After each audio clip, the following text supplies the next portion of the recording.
আজ আপনাদের বানিয়ে দেখাবো এঁচোড়ের কোপ্তা কারি। ভালো করে এঁচোড়গুলোকে টুকরো টুকরো করে কেটে ধুয়ে সিদ্ধ করতে দিলাম।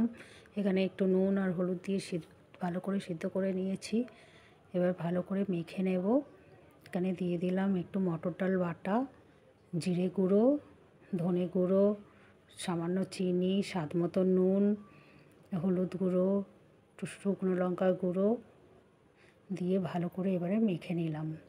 নিয়ে এখানে দিয়ে দিলাম একটু চালের গুঁড়ো বাইন্ডিংয়ের জন্য, দিয়ে ভালো করে মেখে হাতে একটু ঘি অথবা তেল মাখিয়ে একটা শেপ দিয়ে নেবেন। কেউ যে যেমন ইচ্ছা শেপ দিতে পারেন, কেউ গোল, কেউ একটু গোল করে চ্যাপ্টা করে শেপ দিতে পারেন, কেউ ডিম্বাকৃতির মতো শেপ দিতে, যা যেমন ইচ্ছা। ভালো করে এইভাবে তৈরি করে নিতে হবে কোপ্তাগুলোকে। এবারে এগুলো একটা একটা করে তেলে ভেজে নেব।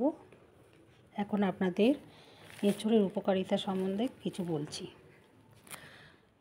এঁচোড়ে যে প্রোটিন রয়েছে তা আমাদের শরীর গঠনে সাহায্য করে। মাছ মাংস খেলে যে উপকার পাওয়া যায় তার অনেকটাই পাওয়া যায় এঁচোড়ে। রক্তে শর্করা মাত্রা নিয়ন্ত্রণ করে, রক্তে ক্ষতিকর কোলেস্টেরল দূর করতে সাহায্য করে এঁচোড়।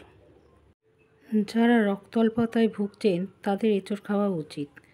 আমি এখানে আপনাদের দেখানোর জন্য 3 রকম শেপেই বানিয়েছি। চ্যাপ্টা শেপ, একটা গোল শেপ দিয়েছি, একটা ডিম্বাকৃতি শেপ দিয়েছি। এবারে তেল গরম করে এখানে দিয়ে দিলাম জিরে, 2টো তেজপাতা, 2 এলাচ, 2টো লবঙ্গ, 2টো শুকনো লঙ্কা ভেঙে দিয়েছি। এবারে দিয়ে দিলাম এখানে পেঁয়াজ, আদা, রসুন আর কাঁচা লঙ্কা পেস্ট।